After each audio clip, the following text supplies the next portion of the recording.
featured reader. Very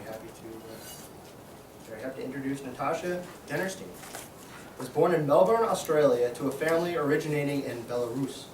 She worked as a psychiatric nurse for many years, but gave her an interesting perspective on the human condition. In 2011, she completed her master's at the IIML at Victoria University, Wellington, New Zealand. Natasha has had poetry published in Fourth Floor, Landfall, Snorkel, JAAM, J-A-A-M, Takahe, yes? Bloom, and in several anthologies. Ooh, that's exciting. She is currently living in San Francisco, where she is an MFA candidate in poetry in the creative writing department at San Francisco State University. Natasha Dennerstein.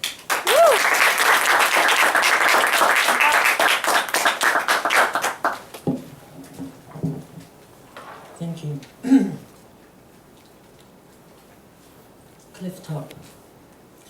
On a wild turkey night, under an Atavan moon, I stagger around the cliffs to lift my dark spirits. One too many times you arrive with the slime of her on you and expect me to lick it away. I slip or fall or plunge into the bitch slap ice cube sea where the fish nibble my flesh and gropers take sustenance from my innards till all that's left is bones. A home for hermit crabs, the dome of my skull. Plankton colonize my ribcage. My weary bones roll on rocks. I've found my salty home on the seabed floor where currents pass through me and gently caress me. My heart is devoured by bottom-feeding creatures of the deep. A lobster eats my pancreas. A crab consumes my pituitary gland. They may end up on your table as you have a penchant for seafood. Take me, sea, I'm yours. Eat me, lover, I'm fish food.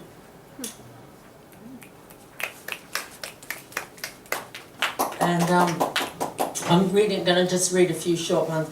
And they're all about the human body. There's different sections, some are bones, some are blood. So this is another bones one. And it's called Body of Work, and it's about a dancer. Your body brought elation till it was ready for cremation. All that remains returned to me, rattling, rectangular, plastic box of you. Your skin and muscle ashes, but bony bits intact. I play bones with your knuckles, knuckles with your bones. Your metacarpus once fingered and stroked, your coccyx that perched on velvet thrones, your maxilla that smiled so sweet, all hard and gritty chunks now, dispersed amongst the kitty litter of your ashes, babe. Segments of scapula can be discerned, and your hyoid and lacrimal bones that work so hard to cause and shed so many tears. But your feet, your metatarsus and astragalus that leapt, crept and flew improbably, delighting with the stretching of what bodies can do, all reduced to rubble now. I rattle your deconstructed carcass in your blockish plastic casket.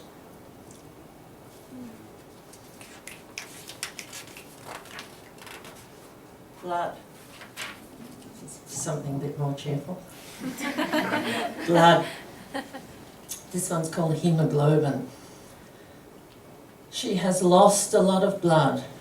She has given a lot of blood away. She has infused her blood with pharmaceuticals. She has infused her blood with attar of roses in industrial amounts. She has sold her blood for £50 sterling per pint. She has cut her thumb and bled into a stew.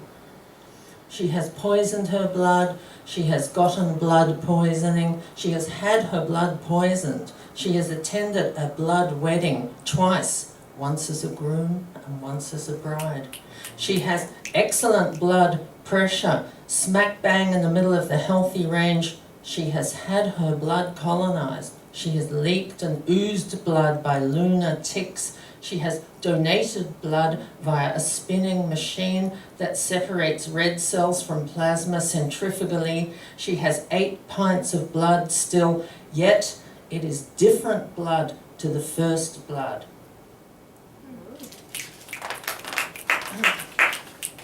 Skin. This one's called Captured. Waterproof, elastic, breathable, washable, his living coat of flesh, dermis, epidermis, subcutaneous fat. He is a human snake. He sheds his skin and grows himself a new one. He sniffs me in the mulchy woods. Fox follows rabbit me for miles, cracking twigs underfoot, ears pricked, waiting to pounce. The hunter skins his prey, peels himself off, reveals who and what he is. He tooths me, claws me, tails me, buries me in this stretchy bag.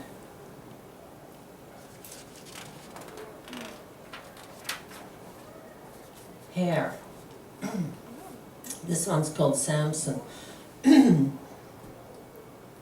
It grows out of your head like vines, nasturtium and morning glory. It is a weed and clumps in tendrils. It is an extension of your nerve endings. It has a life of its own. It can be tied in a tail like a horse's. It is a bouquet of filaments. It has feelings. It predicts changes in the weather. It connects you to the earth that you came out of. It is the canopy of your tree. It is also the root system of your tree, inverted. If you cut it off, you relinquish power. If someone strokes it, you feel good inside. It serves no biological function, some people will tell you. It is given to you by God to have fun with. Do not listen to them.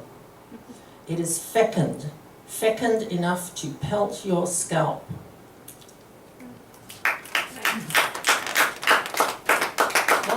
More. Keep it coming. Okay. This one's called, it's about teeth. Well, it's teeth themed. And it's called Notes from the Field. Consider the lilies of the field, how they grow. They toil not, neither do they spin.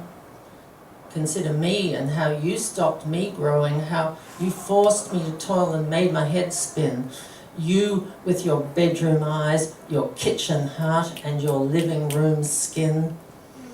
Consider this. You cannot tame a wild thing. Wild things need to be set free and be red in tooth and claw, need to prance with black hair, white teeth, and red nails, or red hair, black teeth, and white nails. Dr. Teeth is an eatery in San Francisco. Dr. Gigi means dentist in Indonesia, where gigi means tooth, where field dentistry is rife, where a gentle dental exam can result in a field extraction amongst the lilies and the rice paddies, where I extracted you from my life after you did what you did with the phone and the knife, and I escaped to the lady who spat in the bucket and growled at the back of her throat like a dog. I ran from you in the paddy fields.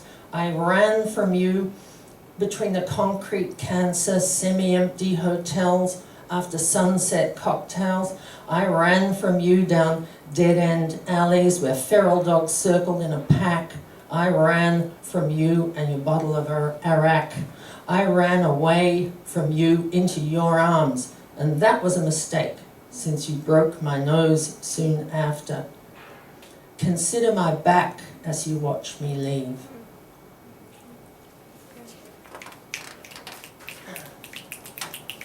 Another nails, a nails one, yeah, is Ghazal of the Nail Artist. Your letter came to my house in the mail. I slit it open using just my fingernail. A Chinese form of torture involves bamboo being inserted underneath live fingernails. I loved the way you complimented me and said such thing as, hey, fine fingernails. The sound of scraping on the chalkboard drives people crazy when done with 5 fingernails.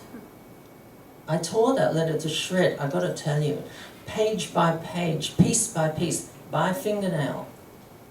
Tashi thought she couldn't handle many things till her girlfriend said to her, hang on, by fingernail.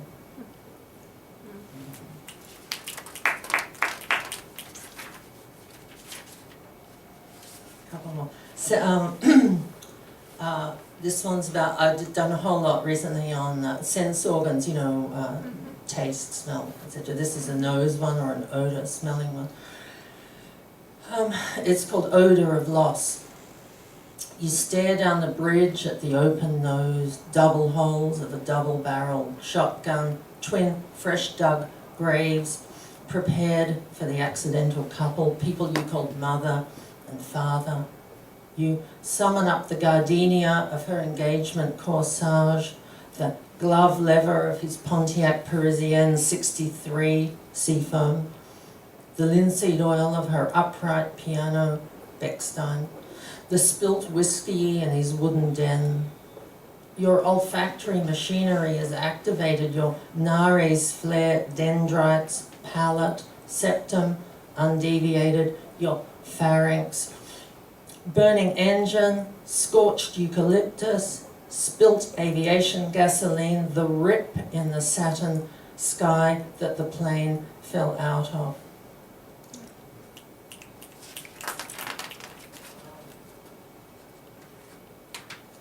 This one's called Tinkle. It's about kidneys. I don't know about the title. You know, I kind of like it, but I think it should be, I don't know, kidney beans, kidneys. If anyone's got a good title, talk to me afterwards. But Tinkle's cute. But it's called Tinkle. That twin pair of bean-shaped kidneys sit curved in the lower back to lie on like a sun lounger. Las Vegas, 1958, by the kidney-shaped swimming pool, suntan oil, cat-eye sunglasses, the gurgle of the filtration system skimming out leaves and other organic debris. Your pool boy comes, his mesh basket at the end of his aluminum pole, skimming out your toxins, dissolving them into urine for the journey down the ureters to your bladder, for excretion effective immediately. Cranberry juice is an excellent urinary alkalinizer, restoring pH. You order one. It is delicious. Long glass, wedge of lime, ice cubes tinkling, slim straw, hot pink paper parasol twirling under a supersaturated mushroom cloud nuclear test ground sky.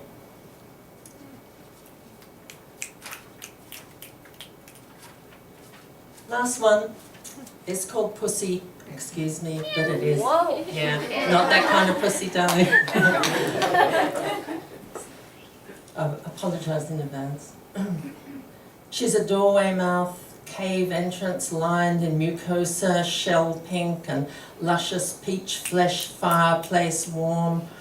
She's given you lots of fun and entertained the troops. She's been a hiding place for contraband over time, hidden, secret. She's stretched to capacity to accommodate large men and one tiny baby, now a sassy, whip-smart preteen. Although how you did that is a source of elastic wonder still. She deserves a medal. She's taken a pounding. And still you groom her, shape her, primp and powder her, dress her up as a secret Victoria, and prop her on a bar stool on a Friday night. Thank you.